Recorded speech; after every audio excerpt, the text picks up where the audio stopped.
Hello and welcome to KidLife Small Talk with Kit and Melissa. This is the weekly show for parents and servants where we talk about everything happening in kid life. How are you, Melissa? I'm doing really good. How are you doing?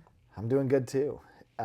We had a fun week last week in kid life. What was going on? So last Wednesday night, we had our missions night, and we hosted Adam and Lauren. We invited them to come and share about their work in Spain and all the things that God's doing in their lives. And I just thought it was really fun. They talked with both the elementary kids and the littles, and they opened it up for the elementary kids to a Q&A, Yes. which I was like, kind of like, oh no! But we got questions from, is there makeup in Spain? All the Yes. way to, how do you share the gospel? And so I just thought it was really great. The kids were like really, processing, like they live kind of in a different culture, and they worked through all of that. And I thought it was a really good time. So, and then bonus on top of that, we did collect an offering for them, and the International Mission Board, who they are partnered with, and we raised $1,781. Yeah. I was blown away. So, and that's, the kids raised a huge amount of money, and then we had a very generous donor who matched it. And because of that, we get to bless them with that. And I'm just so excited about it. So, Yeah, it was a really fun night. And Adam and I had talked about like kind of how the timing and how long we thought it would take and sort of trying to get the timing down. And then when he opened it up to questions, it was like completely, all of that went out the window because they had so many things that they wanted they to were ask. ready to ask them questions. I mean, and some of them were like, is there Donkey Kong in Spain? And you're like, oh, okay, let's move on. But some of them were good questions. So. They were, and Adam and it seemed to be enjoying the opportunity to interact too.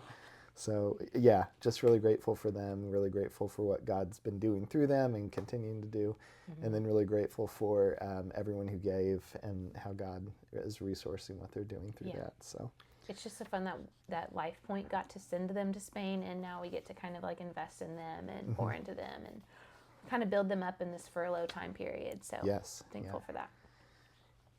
This upcoming Wednesday night, we're going to be talking about... We're going to be talking about Elijah in the drought. So we're starting a new unit. It's called Fired Up, and it's kind of baking themed, kind of like a bakery chef themed kind of thing. So this week, though, specifically, we're talking about the story of Elijah in the drought and how God provided for him in those times, and how also God provided for the widow who kind of gave her an endless amount of oil and flour, the minimal amount that she needed, but always enough to get her by. And so I'm excited to teach it. I think it's going to be a really fun week. I'm excited for a new unit. So we'll spend 5 weeks on the life of Elijah. And I say the "ja" very pronounced strongly because we're also going to study Elisha after that. So I think it's going to be really fun. It's going to be a good time. I have ordered a chef's hat, apron. I got things planned. Really Too much. That's exciting. I can't wait to be talking about Elijah, talking with our kids. I think we should get excited. Let's get fired up. Let's get fired up. So it's going to be good. It'll be a lot of fun. Yeah. And then this Sunday, we're also in the book of 1 Kings. Yeah. So we'll be talking about the reign of Ahab. What are your thoughts on that? And it's a kind of a sprawling story, and I'm sort of glad that Gospel Project this go around is devoting some time to this story, and it's just lots going on. Like Ahab is not a good king. There's lots of opportunity to speak into sin and speak into God's mercy, and then God's glory and God's care for his people, and so I'm excited about teaching this story this week too. And I'm excited. We don't want like too much overlap in our curriculum, but like they're going to hear about Ahab on Wednesday and kind of learn a glimpse of who he is, and the prophet Elijah came specifically, to speak against Ahab and his false gods, but then Sunday we get to kind of dig in a little deeper. And so I think repetition's important for these kids to kind of get the big picture too. So yeah, I'm excited about it. Yeah, that's really good. Upcoming events, we still have Remade coming up for Impel preteens October 10th and 11th. It'll be here at the church and then at host homes. We'll have dinner, we'll do some fun activities, and we'll have some teaching time during covering the Bible at Remade. And we're going to a corn maze, and so we're just really excited. We've already got a lot of kids signed up and who are ready to go for it too. Good. So just really looking forward to that. If you haven't signed up yet and you're a 5th or 6th grader and you want to go, you've still got time. So cost us $30. And then let's talk about a special topic. A little dig deep. And today's topic is about it's kind of geared towards our servant teachers in KidLife, and it's about teaching and storytelling, and how do we teach these Bible stories. So I just want to spend some time sort of talking about, what do we do and how do we do it, and what are some things that are helpful for teachers and ultimately helpful for the kids that we teach. Mm-hmm. So I think the first thing I like to do whenever we are presenting a story, many stories in the Bible seem like this couldn't really happen because they're big things. Jonah and the fish, Noah's Ark, like these are big things that happen in the Bible. And so I like to start by saying, did this really happen? Is this like fiction or nonfiction? And basically let them say over and over again, this is a true story. This really happened. This is biblical. This is historical.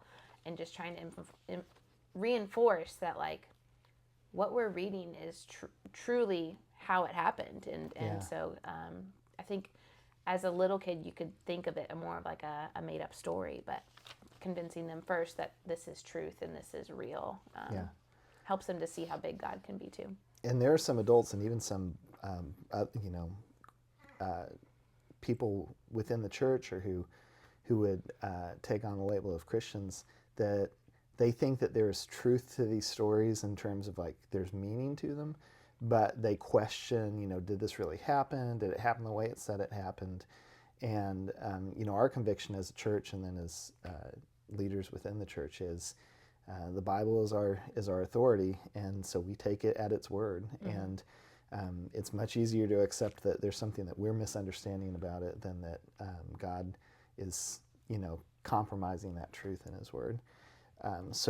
We want to make sure and convey, kind of in a world where there's a lot of stories floating around, that this is not one of those, invented things or something that we're just all kind of agreeing to imagine, but it's a real thing. Yeah. Okay, so in storytelling, how would you break it down, or what are some ways that you could break it down? So as we're telling the stories of the Bible or the narratives of the Bible, we want to start from the basis of Scripture, and so reading the story is always a good thing, and that's not always possible to just read from end to end, especially if it's kind of this week's story kind of sprawls a little bit. And so where it's necessary to summarize things, the important thing is that we're summarizing for the sake of keeping the story clear, the narrative clear, and it's not for the sake of making it kind of like easier to accept. So there's sometimes a temptation to like leave out parts that are uncomfortable, and I think there are some things that with kids, some topics can wait until they get older. But as much as possible, we don't want them to hear the story later and then be caught off guard about, wait, I wasn't told that part, or wait. And if it's in there, God included it for a reason. And so by and large, it is to our advantage to include all the information. So even if we think something is unimportant or of less importance, we're not undermining something that God's trying to speak through the Holy Spirit to. So read when possible. We have some other ways of telling or retelling the story. One of them is that there's videos that go with each story in our curriculum, and those videos are available on flash drives to the classrooms, and we show them during the worship time. So and those are helpful, and they tell the story in some creative ways. Sometimes it's kind of an animated thing. Sometimes it's more of a kind of an artistic sketch or a kind of a watercolor. Sometimes it's puppets. Sometimes it's kind of like an animated felt board kind of thing. Like things have come a long way from the. Did you ever go to a class that had a felt board where you put the characters up there? Yeah. we don't have any felt boards floating around, No. which is maybe we're missing out. But the videos kind of do the same thing. Yeah. Another way, I've seen this with one of our teachers. She does this regularly, but she has the kids act out the Bible story. So assign kids parts in the story, and then have them kind of work through the story with maybe a narrator who's guiding them. And that's another way to kind of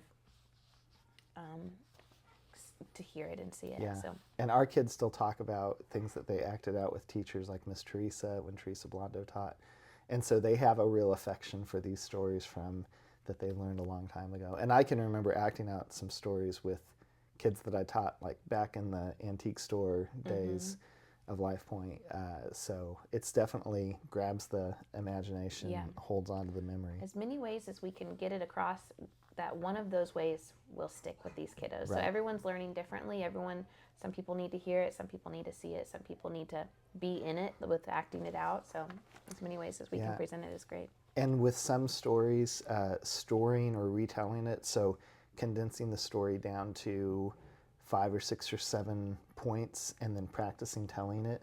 And this is actually what missionaries are encouraged to do, or encourage the people that they disciple to do, because before we are a literate culture, we are a culture that transmits things orally and from telling and hearing. And so, and that's the way that much of the Bible was transmitted at different times. And so the ability to just remember the story and then retell it, and that's a powerful tool for spreading the knowledge of the Bible. Because even if you don't have a Bible in front of you, or if you're dealing with someone that's not able to read or write, then you can give them the word in a way that they can receive it and then also share it. Yeah. And then we also have a lot of there's a whole range of artistic ways to tell the story. So especially with our preschoolers, we're telling the story through the little crafts and the things that they make. Yeah. And then they're encouraged to retell the story. And so I always ask my Simeon, who's 5 or getting ready to turn 5, I always ask him, what was your story about today? And so he always shows me the thing, and then I can ask him and then give him prompts whenever he's struggling to remember. And our teachers, especially our preschool teachers, do a really good job of we're not just doing a craft, but we're sharing a story. And we're triggering the kids to remember that story when they have the craft. This week, the kids will be bringing home a black sparrow to trigger them into remembering that the sparrow brought Elijah food. So ask them about that, whenever they get home. So a couple of other things. One of them is when you're telling a story, it's good to have a main point or a focus or a message to it, but don't reduce it to just one aspect. And what I mean by that is when you're telling the story of, we're talking about Ahab and Elijah this week. And so a lot of it is about Ahab's sin, but there's some other things floating around in the story too, like God's character, the nature of God. He doesn't tell lies, and sin and how God is sovereign over everything that's happening in the world, and so there's sovereignty involved in here too, and how we become deceived and how we are receptive to deception. So it's good to give something to kind of latch onto, but we also want to include, as much as we can, kind of the breadth of the story. And then know yourself and your audience for teachers. Like, there are some teachers that to act something out or to put on kind of a production would be a stretch. And there's some teachers that to try to tell the story in kind of a gripping or a compelling way is going to be a stretch. And so what works for one teacher won't necessarily work for one teacher, and what works for one classroom won't necessarily work for another classroom. And that's where, especially doing this for a while, helps. Where if you do this for a year, if you teach for a year and then you move on to something else, you're just beginning to scratch the surface of what you're able to do and learning what you're good at and your strengths and weaknesses. And you're just scratching the surface of learning how kids need to hear it and what works with some kids and with other kids. And then the last thing is just to have conviction. Telling these stories of the Bible, believe what it has to say for your life so that you can tell it to them in a way that they kind of receive that conviction from me, like, oh, Yeah. this matters Yeah. to my teacher. And good. you can't fake that. Like, it really has to come from the heart. When interpreting stories, like, these are not just stories. They're not just like entertaining. There are truths that are contained in them about God and about us. And so, especially in like the Old Testament parts where it can kind of seem to be like, what's the point here? What are we trying to get across? Look within the text and figure out what the overall movement of it is. What I mean by that is, how does the story begin and how does it end? And does it seem like there is something that's kind of carrying through from beginning to end? And like, I preached recently on the Israelites having the ark captured. And the story ends with the glory has left Israel, and that's repeated several places within. And so really it is about God's glory. And once you kind of latch on to, okay, this is about God's glory, well, how is God being glorified, or how is his glory being handled throughout this? And it helps you to interpret, this is what the author's trying to get across. It's not just random set of events or just this is how things turned out, but there is a purpose to it. Mm-hmm. And then also look at the context within the Bible. So especially for new believers, it can be hard to just hear a story and then understand what God is trying to get across through it. But the more you read the Bible and the more that you are pulling from the whole history of redemption from Genesis to Revelation, the easier it gets to figure out where things fit into that. And then the last thing I wanted to talk about was application. So when we apply the Bible, it's really good to think in terms of the gospel and where this fits into the story of the gospel. And the gospel is that we are sinful, that we need God's mercy and grace for salvation, and that through salvation, then God trains us in righteousness. And so kind of those three elements, there's almost always going to be a sin that's pretty easy to identify, or multiple sins. There's almost always going to be in the stories, that, especially the stories that we teach, an example of God's mercy and grace and God's salvation. And there's always going to be applications of, well, what is the right thing to do, or what does God want his people to do, or how do we respond to God's salvation. And so we're not just moralizing, we're not just saying this is how the story tells us to live a good life, but we're fitting that into, what does it mean to belong to God as his people? What does it mean for God to save us? And those are the things that we're looking for in our stories. And I think the last thing, I meant to mention this earlier, but I kind of forgot, is trusting God's sovereignty in stories. If there's times when something comes up and it's just hard to figure out, what is this about? How am I supposed to interpret this? How am I supposed to receive this? And those are times when, if it's a struggle to understand it, don't let it keep you from presenting, well, this is how God was at work. And do we fully understand everything about how God is at work? Not necessarily. Certainly not in our own lives a lot of the time. It's pretty hard to interpret. But we can still trust that God is sovereign and that there is a plan that it fits into, and that he's not missing anything, he's not failing in any way. And if we did know everything the way that God knows it, we would see the goodness of it and the sovereignty that he has over it. All right, anything else on telling stories? I don't think so. I think as a teacher, just like allow yourself to learn just as much as the kids are learning too. Like, we aren't supposed to know everything, so studying each week, can be your quiet time too. Like, make time to prepare and to learn the story so that you do feel ready to teach it to another. And I feel like that's how I learn the best, is by trying to learn it and then presenting it, working through those steps, so that but the fruit that comes from your studies is great. So that's very well said. That's really good. All right, well, if you have any thoughts or comments, you can email us at khouse@lifepointozark.com. And until next time, keep growing in Christ. Bye.